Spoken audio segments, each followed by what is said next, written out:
I should have known something was off the moment I walked in the door. The house smelled faintly of lavender air freshener, but it felt cold, like the warmth had been sucked out along with the last ounce of effort between us. Imogen was standing by the window, her back to me, her phone face down on the dining table, a habit I never liked but never questioned. She barely looked up when I came in, just a half-hearted, "Hey," as if I were a stranger passing by on the street. It had been a long, brutal day at the office, one of those days where even the coffee tasted like cardboard. I kicked off my shoes and shrugged out of my coat, hoping for a bit of comfort. But there was no hug, no "How was your day?" Just a sense of distance that felt thicker than the silence between us. "Rough day." I tried to ease into conversation as I threw my bag on the couch. She glanced at me and gave a tight, hollow smile. "Yeah, something like that." That was it. No follow-up. Just more silence.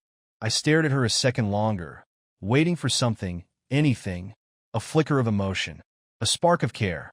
But she turned back to the window, and I told myself it was just a bad mood. Maybe she had a lot on her plate. God, I was so blind. Later that night, it all came crashing down. I was halfway through scrolling Reddit when I heard her voice, low, tense, and unsettling. "Gavin, we need to talk." It wasn't the usual "we need to talk about finances" or whose turn it was to walk the dog. No, this had a different weight to it. Like she had rehearsed it in her head 1,000 times before deciding this was the moment to say it out loud. I closed the app and turned to her. She was already sitting at the kitchen table, her hands clasped in front of her like she was bracing for impact. "Okay," I said, dragging out the word. I could feel my stomach twist as I sat down across from her. "What's going on?" She hesitated. Her lips parted, and then came the words that changed everything. "I cheated on you." For a moment, it didn't feel real. Her words floated in the air between us, detached from meaning. I stared at her, waiting for her to take it back, to laugh it off like it was some cruel joke. But no, her expression stayed the same, serious but weirdly calm, like someone explaining they accidentally knocked over a glass of wine. It was Quinn from her office. Some prick I never even knew existed until that second. They met on a business trip, apparently. "It wasn't planned," she said, as if that made it better. "It just happened." "What the hell does that even mean?" I asked, my voice cracking. Her gaze dropped to the table. "I was unhappy, Gavin. I guess I just needed to feel something. I wanted to throw something. I wanted to flip the damn table." My chest felt like it was on fire, and I could hear the blood rushing in my ears. But instead, I just sat there, frozen, unable to figure out which part hurt more, the betrayal itself or the calm, matter-of-fact way she was telling me. "How long?" I finally managed to choke out. 3 months. 3 months. 90 days. A whole quarter of a year while I was busy going to work, cooking dinner, folding laundry, and pretending we were just in a normal, temporary rut. "And you didn't think I deserved to know?" "I didn't want to hurt you," she whispered. "I thought maybe it would just go away." "Go away?" I repeated, incredulous. "Like a goddamn cold?" Her eyes brimmed with tears, but I wasn't buying any of it. She cried too easily, always had, and I knew better by now than to think her tears meant regret. This was about guilt. She wanted to offload her burden, and now it was mine to carry. "But I don't want to leave you," she added quickly. "It was just, I was lost, Gavin. I still love you. I just don't know how to love you right now." Her words hit like salt on an open wound. "So what, Imogen? You cheat, and then decide we can try again like nothing happened?" She nodded, tears rolling down her cheeks. "I want to fix this, but not like we were before. We can't go back to that." "Back to what?"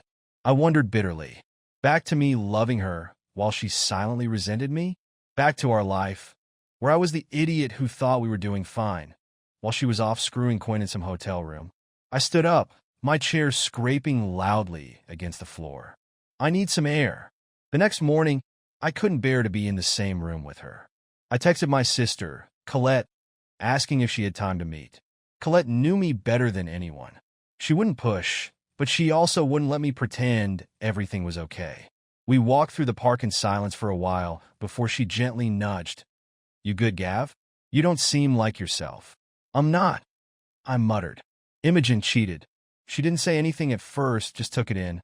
Then, with a sigh, she said, "I'm so sorry.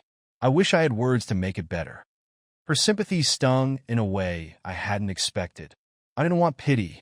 I wanted a solution, an answer that would magically undo everything. But instead, I got the same advice people always give when your life falls apart. Take your time. Don't do anything rash. At work, Roman, the one guy I trusted enough to be real with, picked up on my mood right away. "You look like you've been run over," he said, handing me a cup of coffee. "What's going on?" After a moment of hesitation, I told him. I laid it all out, right there in the break room. I expected shock or judgment, but instead, Roman nodded slowly. "Yeah, man, marriage is tough. I've been there.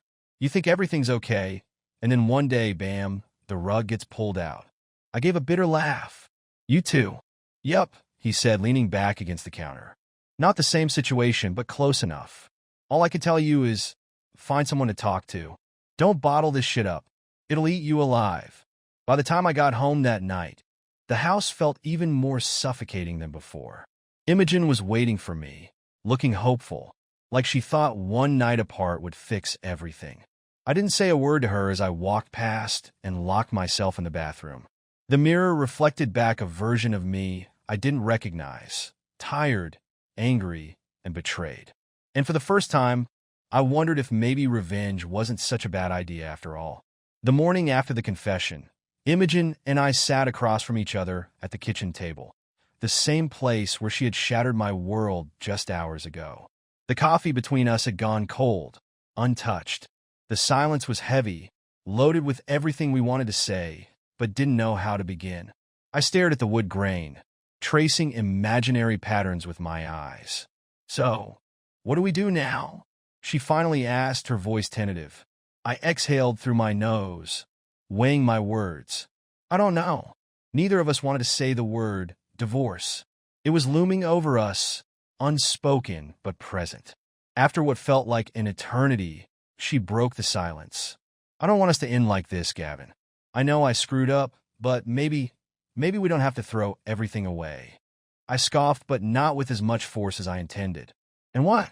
We pretend it didn't happen?" "No," she shook her head slowly. "I'm not saying that. But maybe we can try. I know I owe it to you to try." I leaned back in my chair, rubbing my face with both hands. Part of me wanted to tell her to pack her things and leave. But another part, the part that remembered the good times, the memories before everything went to hell, whispered that maybe, just maybe, we weren't completely beyond repair. "We can try," I said cautiously, "but only if we're honest with each other. From now on, no more lies, no more sweeping shit under the rug." She nodded quickly, as if she had been waiting for that one lifeline. "Complete honesty," she repeated, and for the first time, I saw a glimmer of something I hadn't seen in her for a while. Hope. That was the beginning. Or maybe just the beginning of the end. It was hard to tell. Our first step was therapy. Neither of us was thrilled about it, but we both knew that if we had any shot, we'd need help. Dr. Holland's office was sterile and painfully quiet, the kind of place that smelled like peppermint tea and anxiety. Imogen sat with her hands folded in her lap, looking small and uncomfortable. I crossed my arms, already regretting this whole thing. Dr. Holland, an older woman with sharp eyes and an annoyingly calm voice, wasted no time. "Why are you two still together?" she asked, her pen poised over a notepad. The question hung in the air, heavy and unanswerable. Imogen and I exchanged a glance, but neither of us had a ready answer. We were here, yes, but why? Out of love? Out of guilt? Out of fear of starting over? "I guess because we've been together so long," Imogen offered weakly. Dr. Holland raised an eyebrow. "That's not a reason. That's inertia." Her words hit harder than I expected. Inertia. Yeah, that's what it felt like. We were still together because it was easier than figuring out how to separate. "I want to fix this," I said, more to myself than to anyone else. "I just don't know if I can." "And you, Imogen?" "Det Holland prömtid." "I want to try," she whispered, but there was something about the way she said it that made it sound like an apology instead of a commitment. Dr. Holland assigned us homework. Write letters to each other. Not just about what we were feeling now, but about everything we had kept bottled up over the years. It was supposed to be therapeutic, a way to bridge the gap between us. I stared at the blank page that night, pen in hand, realizing how foreign it felt to put my emotions into words. When I finally wrote it all down, every disappointment, every resentment, every moment where I felt invisible, it felt like ripping open a wound I hadn't realized I had. I handed Imogen the letter the next day, my stomach twisting as she read it. Her face crumpled as she reached the end. I didn't know, she whispered, tears spilling over. I had no idea you were carrying all of this. Yeah, I said quietly. Neither did I. For the first time, I saw a flicker of genuine regret in her eyes. Not just guilt for getting caught, but regret for everything she had let slide between us. It was a small step, but it felt like the first real one we'd taken in a long time. A week later, we went to a dinner party hosted by our friends Darian and Alara. I dreaded going, but it felt like something normal, and we needed normal. At first, everything was lighthearted, drinks, jokes, easy laughter. But as the night wore on, the conversation turned more serious. Darian, slightly tipsy, started talking about the struggles he and Alara had faced over the years. Relationships are work, he said, swirling the wine in his glass. Everyone screws up. It's what you do after the screw-up that matters.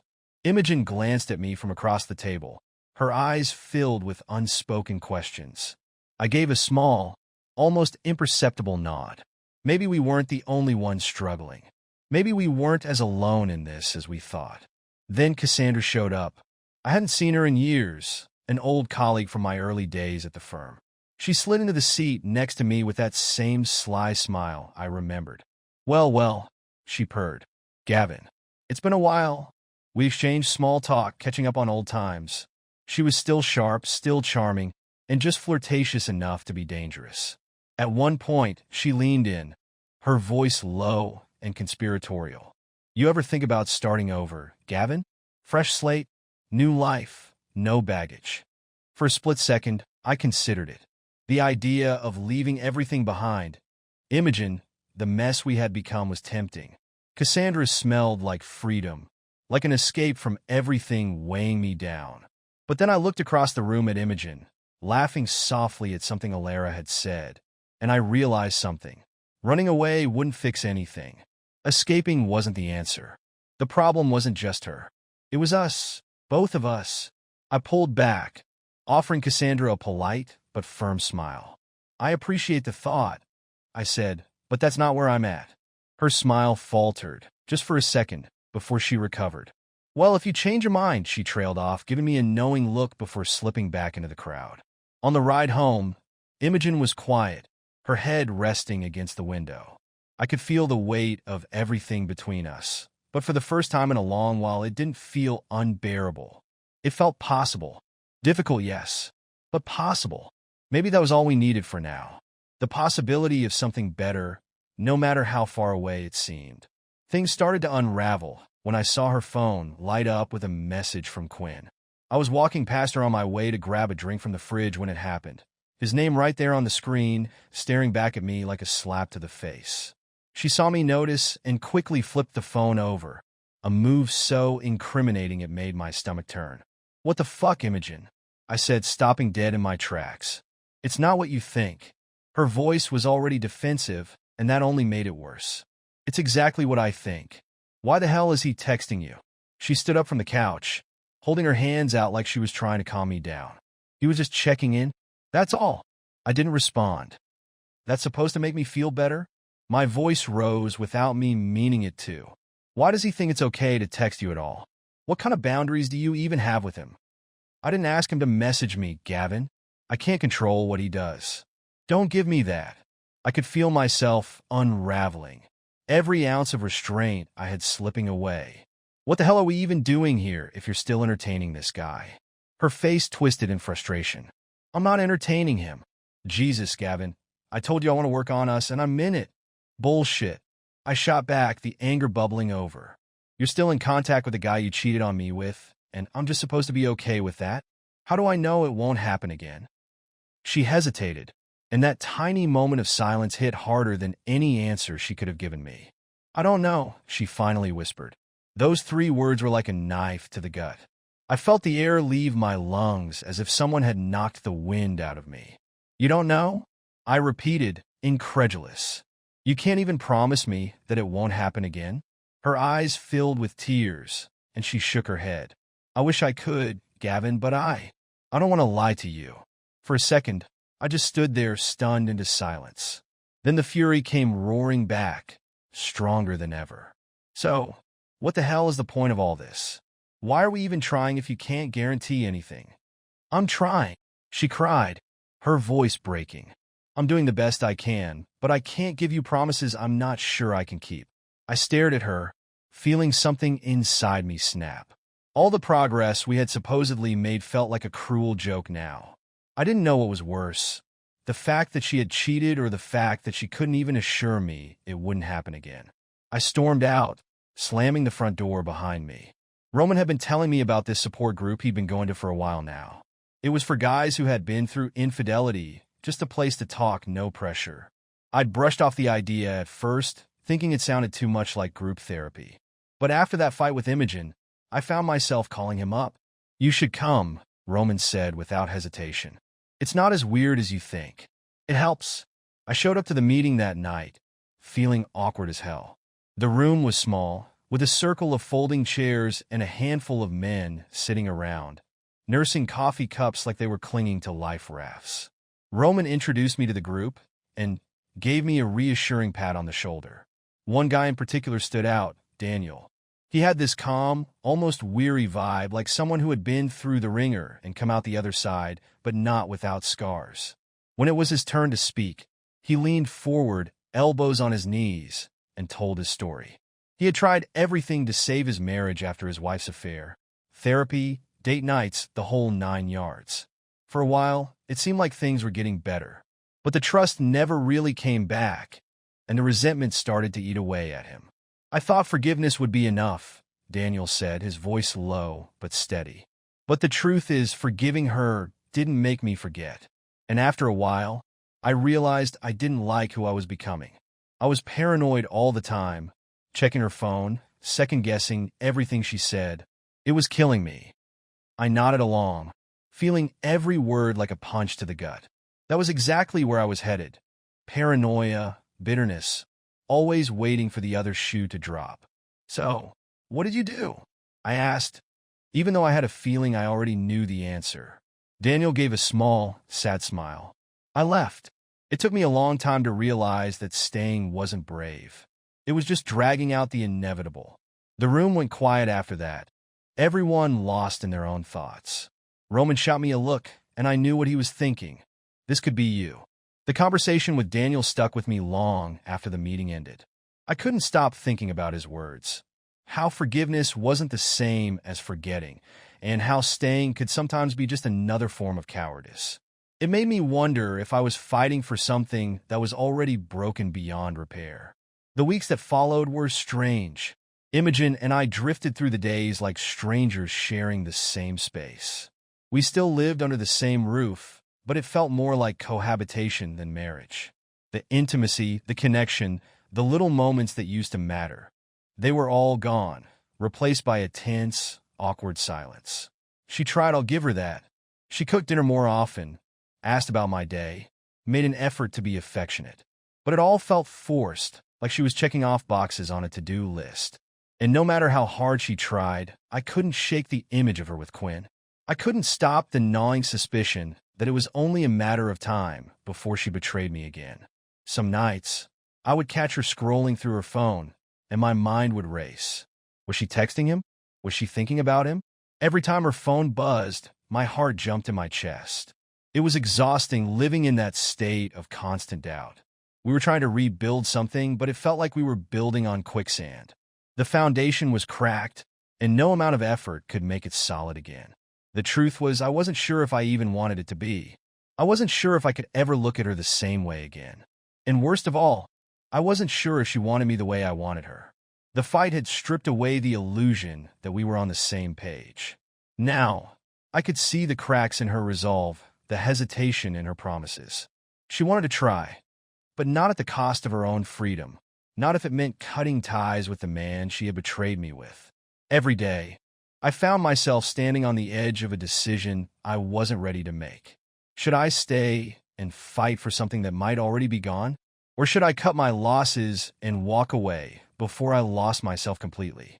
The worst part was there was no clear answer. No guidebook for this kind of thing. Just a constant, gnawing uncertainty that ate away at me, day by day, bit by bit. And the terrifying truth was, I didn't know how much longer I could keep going like this. Dr. Holland had this brilliant idea, or at least that's how she sold it to us. Spend a whole day being completely honest, she said. Say exactly what's on your mind. No filtering, no dodging. Just full transparency, even if it's painful. I didn't like the sound of it, but at this point we were desperate. Imogen and I had been circling the same issues for weeks, and if something didn't change, it felt like we were going to crash and burn. So, we picked a Saturday when neither of us had anything planned. We woke up, stared at each other across the bed, and agreed. Today would be different.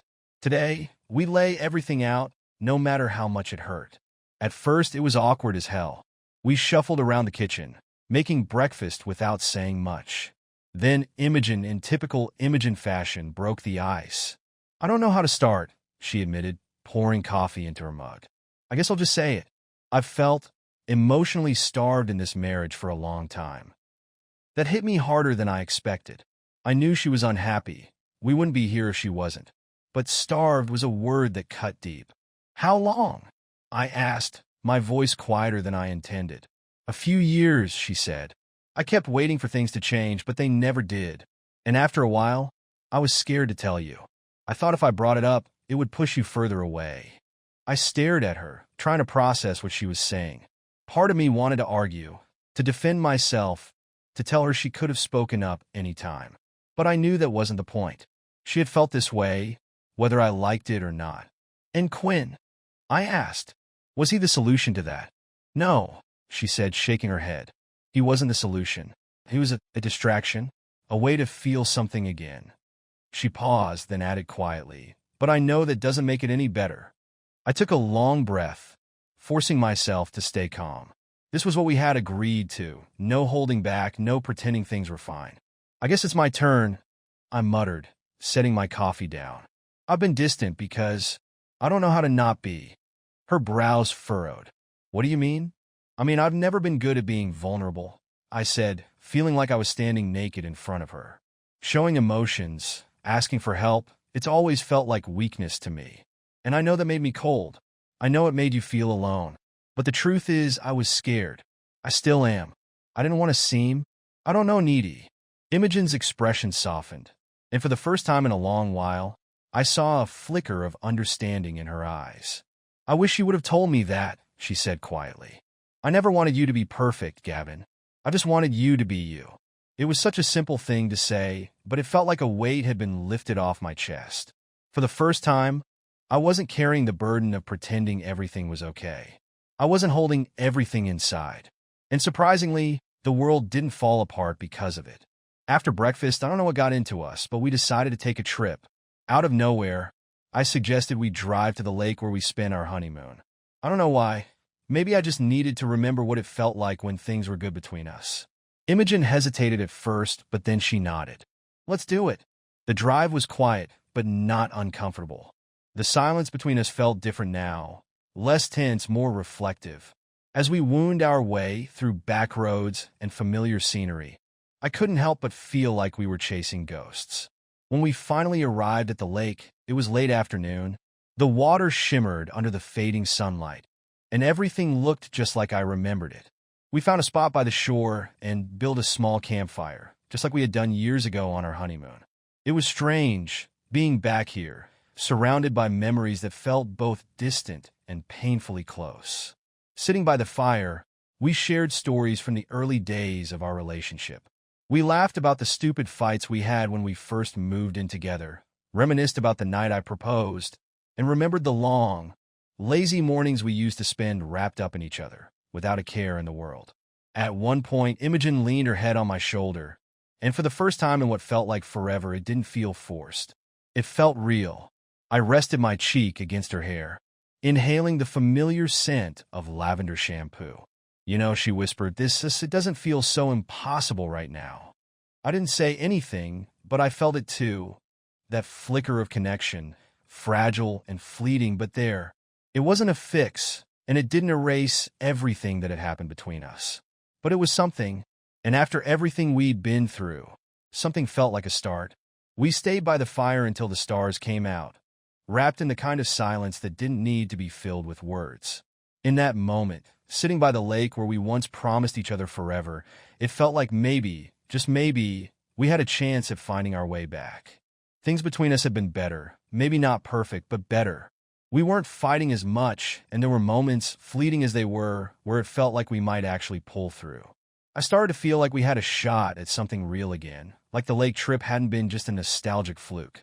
Then the message came, and all the progress we'd made felt like it was dangling by a thread. It was a Tuesday night. I was on the couch scrolling through my phone when Imogen came into the room, holding her phone out in front of her like it was radioactive. There was an anxious look on her face, but not the kind of guilty expression I'd gotten used to seeing. This was different. "I need to show you something," she said quietly. I set my phone down, heart already racing. "What is it?" She sat down beside me, turning her phone so I could see the screen. It was a message from Quinn. "Quinn, can we meet? Just to talk. I need to see you." For a moment, I just stared at it, my mind going blank. I could feel my pulse in my ears, and a million thoughts swirled around in my head. Imogen sat beside me, twisting her hands in her lap, waiting for me to say something. "You told me you haven't talked to him," I said, my voice dangerously calm. "I haven't," she said quickly. "I didn't even know he would message me. I swear, Gavin, I haven't responded." I looked at her, trying to figure out if I believed her. There was no trace of deception in her eyes, no hidden agenda. It hit me then, she could have easily deleted the message and kept it from me. She didn't. She brought it straight to me, and that had to mean something, didn't it? "You're telling me the truth?" I asked, still bracing for the possibility that this was another lie. "Yes." She nodded. "I told you I'd be honest with you, and I meant it." For the first time in what felt like forever, I believed her. It was a weird, unsettling feeling, realizing that maybe, just maybe, she was serious about fixing things this time. "So, what do you want to do?" I asked. "I want to block him," she said without hesitation. "But I wanted you to see it first. I wanted to prove to you that I'm not hiding anything." I exhaled, the tension easing just a bit. "Block him then." She did, right there in front of me. And for the first time, I felt like she was choosing me, not out of obligation or guilt, but because she wanted to. It wasn't much, but it was something. And right now, something was enough to keep me hanging on. That weekend, we decided to go to the coffee shop where we'd met years ago. It wasn't planned, just one of those spur-of-the-moment ideas. We were driving aimlessly, talking about nothing and everything when I mentioned the place. Imogen gave me a small, tentative smile. "Let's go." Walking through the door felt surreal. The place hadn't changed much. Same mismatched chairs, same smell of espresso and baked goods. The barista was different, of course, but everything else felt frozen in time. We found our old table by the window, the one where I had made some lame joke about the weather all those years ago, trying to make her laugh. It worked back then. I wondered if it would now. We sat down, and for a moment, it was like the weight of everything lifted. We weren't the couple who had hurt each other, betrayed each other. We were just Gavin and Imogen, two people who had once been crazy in love, sitting at a coffee shop trying to find their way back. "This place feels smaller," Imogen said, running her fingers along the edge of the table. "Or maybe we've just grown." "Maybe both," I said, giving her a small smile. For a while, we just talked about the little things, the funny things, the things that didn't carry the heavy burden of our past. But eventually, the conversation shifted to the present, and then to the future. "I know I've hurt you," Imogen said, her voice soft but steady. "And I know it's going to take a long time before you can trust me again. If you ever do." "I don't know if I can," I admitted, and saying it out loud felt like tearing off a bandage. "But I want to try." "Me too," she whispered. And for the first time in a long time, there was no hesitation in her voice. We sat there for a long time talking about our fears, our hopes, and what we wanted from each other moving forward. It wasn't easy. Nothing about this was easy. But there was something raw and real about sitting there, laying everything out on the table. No more pretending. No more hiding. Just two people trying to find their way back to each other, one honest conversation at a time. I want us to work, I said finally. But if we're going to do this, we need to be all in. No half measures. She nodded, her eyes full of something I hadn't seen in a long time. Determination. All in, she repeated. And just like that, we decided to give it one last shot. It wasn't a grand, cinematic moment. There were no declarations of undying love or sweeping promises of a perfect future. Just two people sitting in an old coffee shop, making a choice. A choice to try. We both knew that deciding to stay together was only the first step. If we were going to have any shot at a real future, we had to make changes, not just to our relationship, but to ourselves. So, we started small. We gave each other space, worked on things separately, and tried to find pieces of ourselves we'd lost along the way. I signed up for a fitness class at the gym, a boot camp thing that kicked my ass the first few weeks. It felt good, though. Sweating out the stress, focusing on something physical. It wasn't just about staying in shape. It was about reclaiming a part of myself I hadn't realized I'd given up. I even started reconnecting with Colette. We grabbed lunch once a week, just brother and sister, no heavy conversations unless they happened naturally. She was relieved to see me doing better, though she wasn't shy about reminding me to keep my eyes open. I'm glad you're trying, Gav, she said over coffee one afternoon.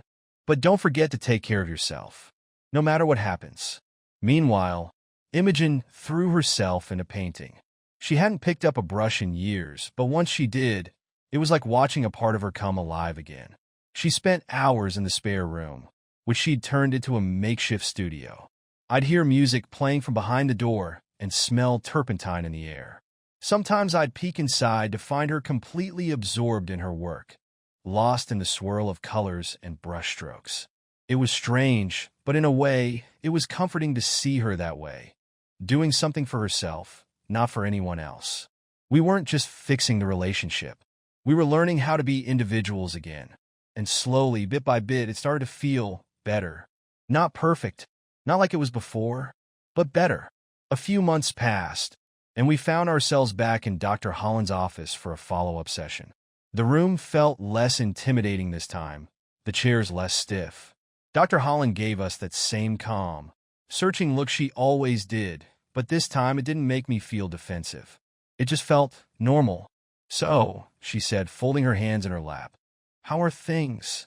I looked at Imogen, and she gave me a small, reassuring smile. We're doing okay, I said, and I meant it. Better than we were. Imogen nodded. It's been hard, but we've found a kind of closeness we haven't had in years. Dr. Holland smiled gently. That's a good start. It was more than a good start. It was the first time in a long while that we'd sat down and said out loud that things were moving in the right direction. And it felt real, not forced, not something we were saying to check off a box.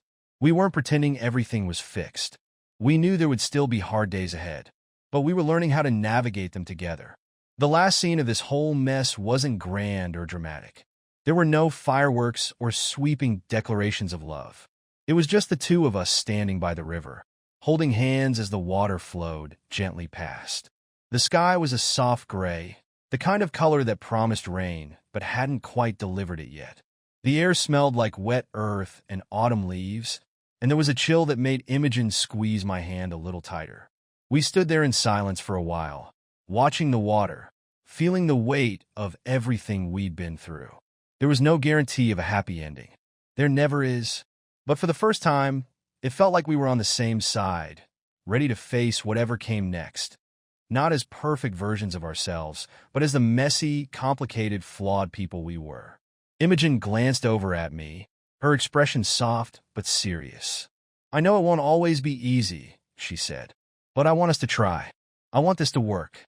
I nodded, tightening my grip on her hand. Me too. And that was it. No promises we couldn't keep, no illusions about what the future held. Just two people standing by the river, ready to walk forward together, one step at a time, with no more lies between us. Just honesty, trust, and the hope that maybe this time we'd get it right.